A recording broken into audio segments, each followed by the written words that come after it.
In 1942, Basie married a dancer he knew from the vaudeville circuit, Catherine Morgan. The next year, they had a child and would eventually adopt 3 others. The band continued to evolve, but in spite of personnel changes, the Basie Orchestra that established its reputation at the famous door, with its Kansas City-flavored instrumentals and arrangements by Eddie Durham, Jimmy Mundy, and Buck Clayton, remained essentially the same for more than a decade. This is the band whose outstanding soloists are enshrined as if they were Old Testament apostles spreading the Kansas City gospel, and whose recordings are now regarded as books in the Old Testament of the Basie Bible. The best-known piece of music representing Kansas City, which is known as Moten Swing. This piece is usually credited to Bennie Moten and Buster Moten, but the piece was written by Count Basie and Eddie Durham, who were working for Bennie Moten at the time. And Basie was not from Kansas City, neither was Eddie Durham, who was from Texas. Basie was from Red Bank, New Jersey. And he became, however, the outstanding representative of the Kansas City style. When William Basie was born in 1904, Red Bank was a resort town a few hours from New York by ferry.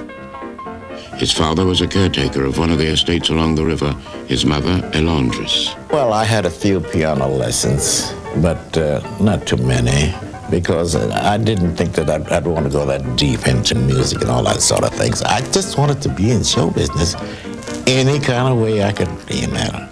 And there used to be a lot up there just from our house down there. And the carnivals and things used to come up there, and there was nothing so wonderful as I thought that sort of show business was alive or happening, and that's where I would like to have been, along with doing something that wasn't no more than feeding the elephants water or whatever that they had to do. With vague notions about becoming a part of the world of entertainment, he sharpened his skills on the piano and moved to the Harlem of such consummate stride piano masters as James P. Johnson, Lucky Roberts, and Willie the Lion Smith.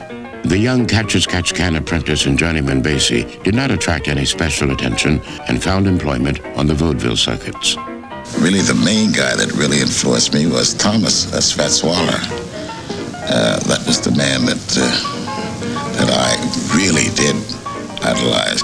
Fats taught me how to play what little bit of organ that I do know, and I used to watch him and lay around him long enough to try to style a little piano after him, which was quite difficult.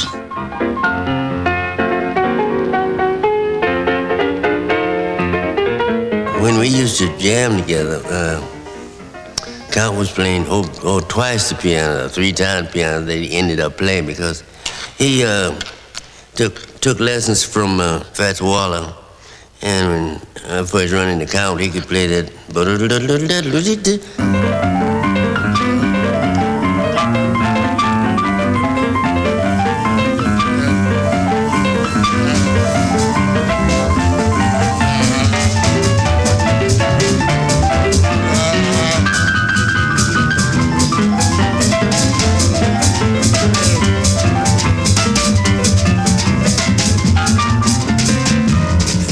Something else. And Count used to be real good at that till he got to where he just changes, got his own style, just like Lester got his own style, you know, where it didn't take but 3 fingers to do it or something, you know, 1 chord. I'd say he was very much underrated. People thought because he played the style, he played the...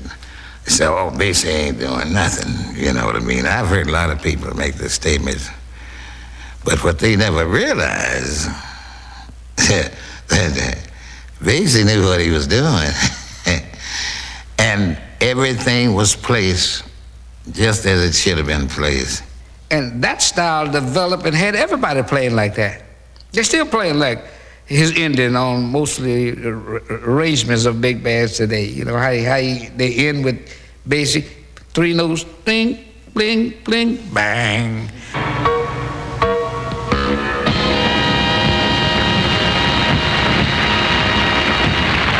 By the end of the 40s, bookings for big jazz orchestras were scarce. The Basie Orchestra finally broke up in January of 1950, but by the second week of February, Basie was opening at the Brass Rail in Chicago with a six-piece group, which was expanded from time to time to meet specific engagements.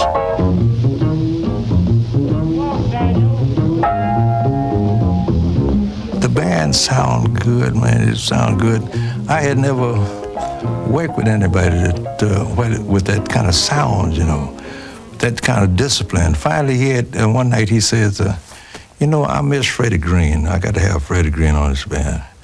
So Freddie Green came, and he joined the group, and it was a different sound altogether. That rhythm was just like a metronome. You know, by him having younger musicians, I guess, they could sound like a big band, even though it was a small group.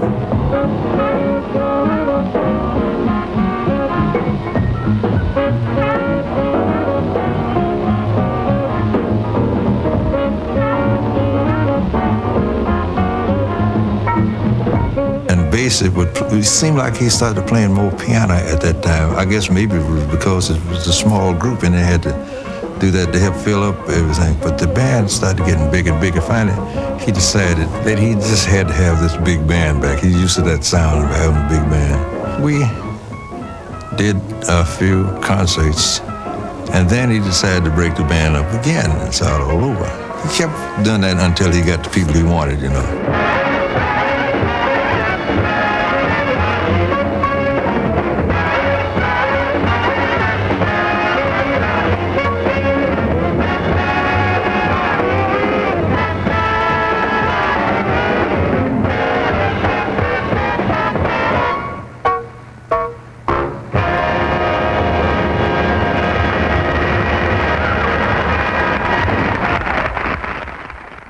It was a little more updated than what it was when they had the other big band, you know. So everything started going from that, and then Joe Williams came in, and he started arranging for him, and all of these things started to melt into seem like another sound altogether.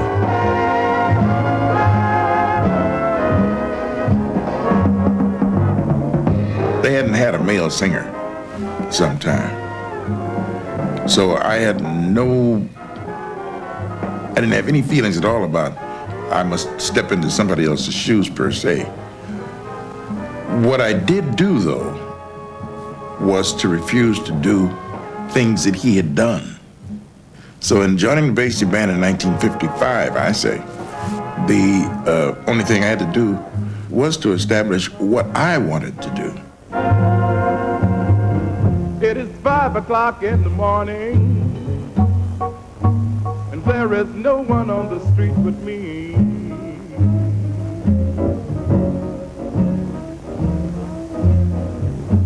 It's 5 o'clock in the morning, and there is no one on the street but me. And I'm evil, tired, and lonely, 'cause you're not where you ought to be.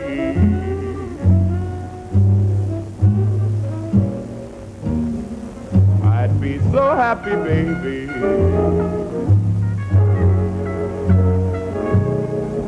if you were where you ought to be. This morning, I'd be so happy, baby, if you were where you ought to be.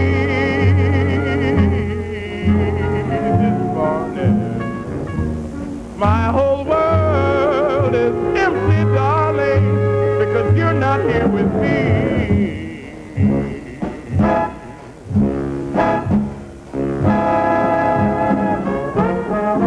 Don't think that I don't love you, 'cause I don't write you every day. Don't feel that I don't need you, because I haven't much to say. I love you and I need you so bad that I could cry. This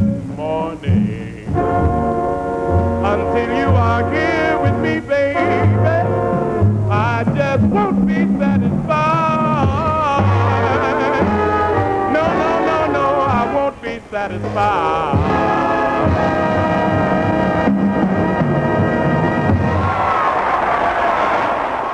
But he said, why don't you come and see what people all over the country think of your work? And I can't give you what you're worth or even what you want right now. But as things get better for me, they'll get better for you. And as fate would have it, I brought Every Day I Have the Blues to the band. Every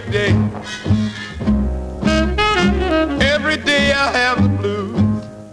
Every Day was a hit that brought attention to both Joe Williams and what was dubbed the comeback band by many who doubted anyone could have success with a big orchestra in the 50s. But Basie succeeded, not only in the United States, but beyond, with additions to the repertoire that added up to a sort of New Testament. As far as the comeback band was concerned, as they call it, Neil Hefti was very important. His things were quite popular. They were all recorded, and they're still considered classic albums. But during this time, another genius was, to me, really held things together on a daily basis, was Ernie Wilkins. After that, the two Franks, Frank West and Frank Foster, they were both very important to this era. You know, in fact, Frank Foster, by the time I joined the band in 1962, Frank Foster's work almost dominated the book. We'd be rehearsing the music. Bass would go in the back of the room and stand up and listen. He just listened. And it was something he didn't like. He said, now look, the third trumpet, I want you to take that section over there that you the trombone got, take that whole thing out, leave that open for me. And then when they put it together, he said, okay. He said, now let me sit down and play with it. He sat down and played. He said, now it sounds like Basie. This is what I wanted.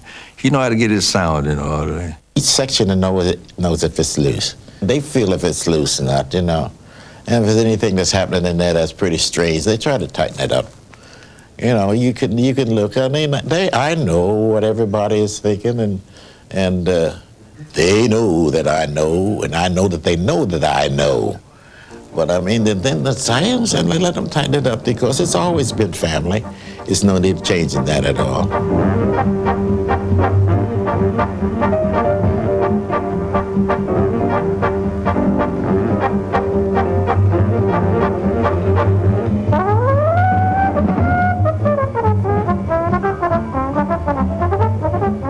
He used to pull me off to the side so it wouldn't be no embarrassment.